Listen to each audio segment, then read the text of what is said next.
السلام علیکم ورحمۃ اللہ وبرکاتہ۔ لے کر حاضر ہو رہی ہوں حضرت نوح علیہ السلام کی کشتی کا بیان۔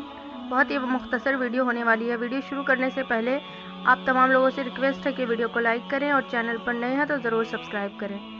حضرت نوح علیہ السلام کی کشتی کا واقعہ یہ ہے کہ جب بت پرستی عام ہو گئی تو اللہ تعالیٰ نے حضرت نوح علیہ السلام کو رسول بنا کر بھیجا۔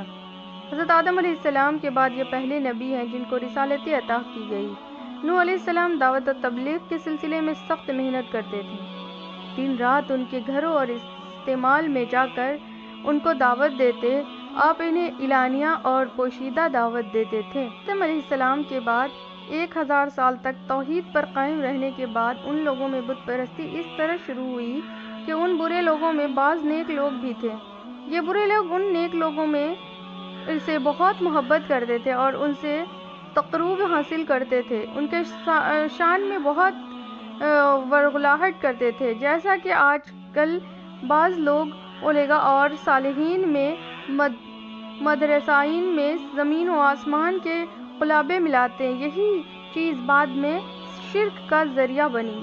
امام بخاری رحمۃ اللہ علیہ نے سورہ نوح آیت نمبر 23 میں اللہ کے فرمان اور انہوں نے کہا کہ یہ ہرگز اپنے گنبدوں کو نہ چھوڑتا اور نہ واد نہ سوا یعود اور یعوق اور نسل کو چھوڑنا، بلکہ انہوں نے کہا کہ ہرگز اپنی کوئی بھی ایسی برائی میں نہ ملوث ہونا۔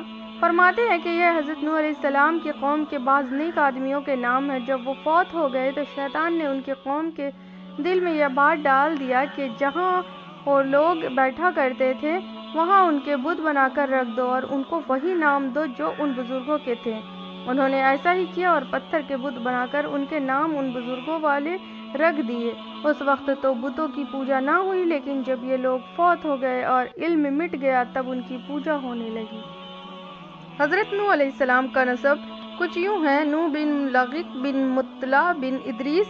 اس طرح ادریس علیہ السلام ان کے پردادا ہوئے۔ اس وقت لوگوں کی عمریں بہت زیادہ لمبی ہوا کرتی تھی، اس لیے کہہ سکتے ہیں کہ ادریس علیہ السلام کئی سالوں تک زندہ رہے اور نوح علیہ السلام 1000 سال سے بھی زیادہ عرصہ تک زندہ رہے۔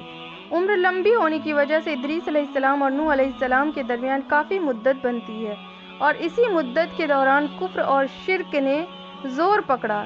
ابن عباس رضی اللہ تعالی عنہ سے روایت ہے کہ نبی پاک صلی اللہ علیہ وسلم نے فرمایا، حضرت آدم علیہ السلام اور حضرت نوح علیہ السلام کے درمیان 10 قرن تھے، یعنی ایک قرن 100 سال کا ہوتا ہے۔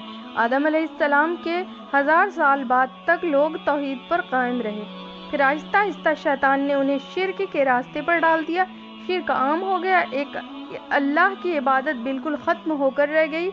تب اللہ نے نوح علیہ السلام سے کہا، انہوں نے اللہ کی طرف دعوت دی اور یہی جا کر کے پھر دعوت تبلیغ کا ان کی قوم پر کوئی اثر نہیں ہوا تو آپ بہت غمزدہ اور پریشان ہوئے، تو اللہ تعالیٰ نے ان کو تسلی دی اور ارشاد فرمایا، اور نوح پر وحی کی گئی کہ جو ایمان لے آئے وہ لے آئے، اب ان میں سے کوئی ایمان لانے والا نہیں ہے، بس ان کی حرکتوں پر غم نہ کر۔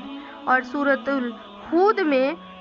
الہود میں یہ نازل ہوا کہ حضرت نوح علیہ السلام کو ہدایت فرمائی کہ ایک کشتی تیار کر تاکہ ظاہری اسباب کے اعتبار سے یہ اور پکے مومن اس عذاب سے بچے رہیں۔ حضرت نوح علیہ السلام نے کشتی بنانا شروع کی تو کفر نے ہنسی اڑایا اور مذاق بنانا شروع کر دیا۔ آخر کار نوح علیہ السلام کی کشتی بن کر تیار ہو گئی۔ کشتی بنانے میں 100 سال کا وقت لگا اور اب اللہ کے وعدے اور عذاب کا وقت قریب آ گیا۔ اللہ کے عذاب کی پہلی نشانی یہ ہوئی کہ پانی کا چشمہ ابلنا شروع ہوا۔ تب اللہ نے اپنے وحی کے ذریعے حضرت نوح علیہ السلام کو حکم دیا کہ کشتی میں اپنے خاندان والوں کو اور جتنے بھی ایمان لا چکے ہیں ان کو سوار کر لیں، اور تمام جانوروں کے ایک ایک جوڑے کو بھی سوار کر لیں۔ حکم کے مطابق جب سارے سوار ہو گئے اور زمین پر صرف نافرمان ہی بچ گئے تو اللہ نے آسمان کو حکم دیا کہ پانی برسائے اور زمین کو حکم دی کہ وہ پوری طرح سے ابل پڑے۔ دھیرے دھیرے پانی میں طغیانی آئی اور پانی کا بڑھنا شروع ہوا، تب کشتی پانی میں تیرنے لگی۔ حضرت نوح علیہ السلام کا بیٹا جس کا نام کنعان تھا، پانی بڑھنے کی وجہ سے وہ پہاڑوں کی طرف جانے لگا۔ تب حضرت نوح علیہ السلام مسلسل دن رات بارش ہوتی رہی اور چشمے سے پانی نکلتی رہی۔ آخرکار پوری نافرمان قوم غرق ہو گئی، کوئی بھی نہ بچ سکا۔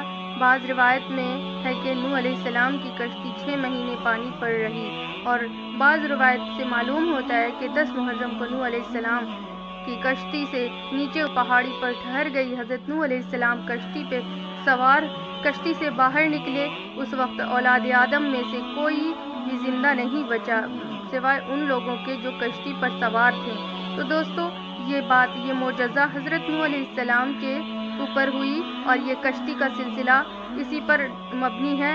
تو پیارے دوستو، ہم اس سے امید یہ لگا سکتے ہیں کہ ایمان والے کی یہاں پر پہچان ہوئی، اور کشتی پر جو سوار تھے وہ ایمان لا چکے تھے، وہ سب صحیح سلامت رہے۔ جزاک اللہ خیر، ملتی ہوں نیکسٹ ویڈیو میں، تب تک کے لیے دیجیے اجازت، اللہ حافظ۔